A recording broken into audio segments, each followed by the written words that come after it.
The padlock clicks open at 5:47 a.m. I push the door and my heart stops. She's there, sitting against the wall near the register, eyes wide, terrified.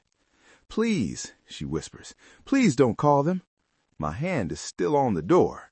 One word to the cops, and this girl disappears into a system that will chew her up. One word to anyone, and my business license, gone. My shop, finished. She's shaking, not from cold, from fear. I should tell her to leave. I should protect what I built. But something in her eyes, something broken and desperate, makes me close the door behind me instead. "Are you hungry?" I ask. She nods, just once. That morning, I made a choice that would either save my life or destroy everything I had. I just didn't know which one yet. And years later, when city officials came to shut me down for good, when they had the papers and the locks and the police ready to drag me out, that same girl walked back through my door. But she wasn't a girl anymore. If you want to see how one act of kindness can come back when you need it most, stay until the end and hit that like button right now, because this story is about to get intense. My name is Diana Ross. No, not that Diana Ross. My mother thought she was funny. I'm 62 years old, and I've owned Ross Hardware on Maple Street for 34 years. My husband opened it. When he died, I kept it alive. Barely. The neighborhood changed. Big stores moved in. People stopped needing a black woman who knew the difference between a Phillips head and a flathead. They wanted cheap. They wanted fast. They didn't want me. But I stayed. Every morning I opened at 6. Every night I closed at 8. I knew every customer by name. I knew their kids. I knew what projects they were working on. I knew when they were struggling. That's why I recognized her. The girl. I'd seen her for weeks, watching from across the street. Skinny, dirty jacket, hair pulled back tight, maybe 16, maybe younger. She never came in, just watched. One night in November, I'm locking up, and she's still there. It's cold, really cold, the kind that gets into your bones. "You need something?" I call out. She jumps, looks ready to run. "I'm not a cop, but it's freezing. You got somewhere to go?" She shakes her head. I should walk away. I should mind my business, but I don't. "There's a shelter on 4th, I say. "They're full," she says. Her voice is quiet, careful. I look at her, really look at her. She's not on drugs. She's not drunk. She's just lost. "What's your name?" I ask. "Maya." "Maya, I'm Diana, and I'm going to give you $20 for food. But that's it. I can't do more, okay?" She nods, takes the money like it's glass, like it might break. "Thank you," she whispers. I watch her walk away, and I feel something crack inside my chest. 2 weeks later, she's back. I'm opening the shop, and she's sleeping in the doorway, sitting up, head against the brick. "Maya." She jerks awake, eyes wild. "I'm sorry," she says, scrambling up. "I'm sorry, When's the last time you ate?" She doesn't answer. I unlock the door. "Get inside." "I can't." "Get inside." She follows me in. I lock the door behind us. She's shaking again. I go to the back room. I keep a mini fridge there. Sandwich, apple, water bottle. I bring it out. She's still standing by the door, ready to bolt. "Sit," I say, pointing to the stool behind the register. She sits. I hand her the food. She eats like she's afraid I'll take it back, fast, desperate. I don't say anything, just let her eat. When she's done, she looks at me. "Thank you." "Where are you staying?" "Around." "Maya?" "I'm serious, around, wherever I can." "What happened to your family?" Her face closes. "Don't have one."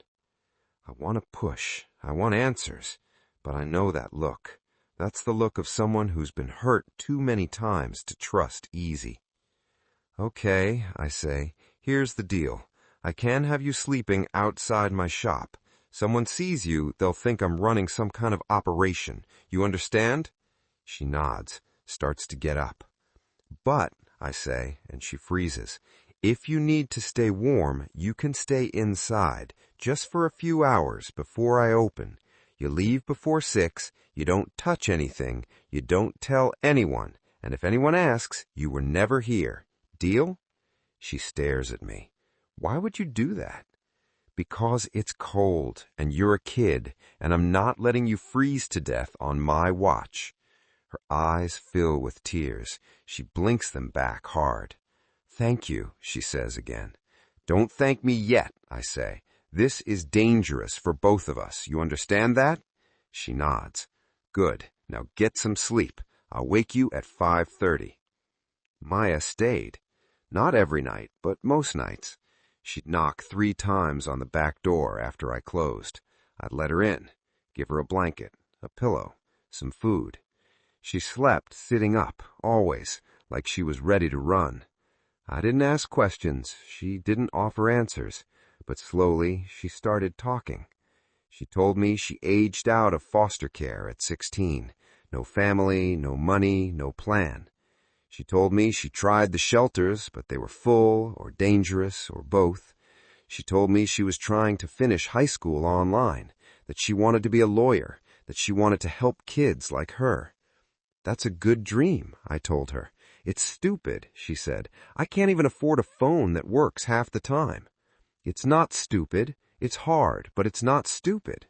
She looked at me like I'd said something crazy. You really think I could do that? She asked. I know you could. She smiled, just a little, but it was there. Winter got worse. My heating bill went up. My sales went down. I started skipping meals, not every day, just some days. Maya noticed. You're not eating, she said one morning. I'm fine. You're lying. I laughed. You calling me a liar? Yeah, I am. I looked at her. This kid, this brave, stubborn, beautiful kid. I'm okay, I said. Business is just slow. Because of me. No, because of big stores and online shopping and 100 other things that have nothing to do with you. She didn't believe me. I could see it. Maya, listen to me. You being here, it's the best part of my day. You understand that? She looked down, nodded. Good. Now stop worrying about me and worry about your homework. She smiled again, bigger this time. Then everything almost fell apart. It was a Tuesday morning, January. Maya had left an hour earlier. I was restocking shelves when the door opened. Mrs. Chin walked in. She lived 2 blocks over, used to be a regular customer. Morning, Mrs. Chin, I said. She didn't smile back. Diana, I need to talk to you. Something in her voice made me stop. What's wrong? I've been seeing a girl coming and going from your shop, early mornings, late nights. My stomach dropped. I don't know what you mean, I said. Don't lie to me. I know what I saw, and I'm not the only one who's noticed. Mrs. Chin, are you running some kind of shelter here? Because if you are, that's illegal. You know that, right? I'm not running anything. Then what is she doing here? I didn't answer. Mrs. Chin stepped closer, lowered her voice. Diana, I like you. I really do. But if you're breaking the law, I can't just ignore it. My husband says I should call the city, report it. Please don't. Then tell me what's going on. I looked at her, really looked at her. She's a kid. She's homeless and she's trying to survive. That's it. So you're letting her stay here? Sometimes. Diana, you could lose your business. You know that, right? I know. Then why are you doing this? Because nobody else will. Mrs. Chin stared at me. Then she shook her head. You're going to regret this, she said. Mark my words. She walked out. I stood there, shaking. That night, Maya came back. I told her what happened. I need to leave, she said immediately. No, Diana, she's going to report you. You heard her. Maybe not. You can't risk it. Maya, stop. Her voice cracked. Stop protecting me. I'm not worth this. Yes, you are. No, I'm not. I'm nobody. I'm just some stupid kid who messed up her life and now I'm messing up yours. "Maya, look at me." She wouldn't. "Look at me." She finally did, tears streaming down her face. "You are not nobody," I said. "You are smart, you are strong, and you are going to do amazing things. But right now, you need help, and I'm going to give it to you, whether you think you deserve it or not." She sobbed, full body-shaking sobs. I held her, and I didn't let go. Mrs. Chen never called. I don't know why. Maybe she changed her mind. Maybe your husband talked her out of it. But for weeks, I waited. Every time the door opened, I thought it would be inspectors, police, someone coming to shut me down. It never happened, but the fear stayed. In March, Maya left. I came in one morning and she wasn't there. I waited, thought maybe she was late, but she didn't come that night either, or the next night, or the next. I started panicking, called hospitals, shelters, nothing. Then, a week later, I found a letter slipped under the door. "Diana, I got into a program. It's for kids aging out of foster care. They help with school, with housing, with everything. I didn't tell you because I didn't want you to worry, and I didn't want to say goodbye. Thank you for saving my life. I mean that. You saved my life. One day I'm going to pay you back. I promise. Maya." I cried reading that letter. Not because she left, but because she was safe. I put the letter in my desk drawer, and I kept going. But things got worse. The inspections kept coming, every month, sometimes twice a month. They found violations, small things, a loose floorboard, a faded permit, a fire extinguisher that expired 2 months ago. I fixed everything, but it cost money I didn't have. Then the property taxes went up, way up. The city said they were reassessing the neighborhood, making it better. What they meant was pushing us out. Big developers wanted the block, wanted to build condos, coffee shops, boutiques. They didn't want Ross Hardware. They didn't want me. I got letters, offers to buy. I ignored them. Then I got threats. Not direct, just pressure. Customers stopped coming. I don't know if they were scared or if they just forgot about me. Either way, I was dying, slowly. In June, 5 years after Maya left, they came for me. I'm opening the shop, and there's a man in a suit standing outside. "Diana Ross?" "Yes." "I'm from the city. I'm here to inform you that this property is being seized for code violations and unpaid fines." My heart stops. "What fines?" He hands me a paper, a long list, violations I'd never heard of, fines I'd never seen. "This is a mistake," I say. "I paid everything." "According to our records, you didn't. Then your records are wrong." "Ma'am, I'm just doing my job. You have until the end of the day to vacate." "You can't do this. This is my business, my life." "I'm sorry, but it's done." He's not sorry. He doesn't even look at me. 2 police officers show up. One of them I know, Officer Grant. He used to buy nails here. "Grant, you know this is wrong." "I don't make the rules." "Then who does?" He doesn't answer. By noon, they're changing the locks. By 2, they're turning off the power. By 4, they're putting up a notice. Property condemned. I'm sitting on the curb, watching 34 years disappear. People walk by. Some look, most don't. I'm alone. I failed. Then I hear heels on the sidewalk. Click, click, click. I don't look up. "Excuse me." The voice is professional, calm, familiar. I look up. It's a woman, mid-20s, sharp suit, leather briefcase, hair pulled back. And I know those eyes. "Maya?" She smiles. "Hi, Diana." I can't speak. I just stare. Maya looks different, confident, strong, but her eyes are the same, kind, grateful. "What are you doing here?" I finally say. "I heard what was happening, came as fast as I could." "How did you—" "I keep tabs on you, always have." She kneels down in front of me, takes my hand. "You saved me," she says. "Now I'm going to save you." "Maya, I don't need—" "Yes, you do, and I'm not asking." She stands up, walks over to the man in the suit, the one who handed me the papers. "Excuse me," she says. He looks annoyed. "Can I help you?" "I'm Maya Carter. I'm an attorney, and I think there's been a mistake with this seizure. He barely glances at her. I don't think so. Everything's in order. Really, because I'd like to see the documentation for these violations. You can file a request through the city. Or you can show me now, unless you have something to hide. His jaw tightens. Who do you work for? That's not relevant. What's relevant is that you're about to make a very big mistake. Is that a threat? It's a fact. Now, are we going to do this the easy way, or are we going to involve lawyers, judges, and the media? He stares at her. She doesn't blink. I'll need to make some calls, he says finally. You do that. He walks away. Maya watches him go. Then she turns to me, smiles. Let's go inside. They change the locks. She pulls out her phone, makes a call. Hey, it's Maya. I need a locksmith at 423 Maple Street. Now. Thanks. She hangs up. Maya, I don't understand. You will. Just trust me.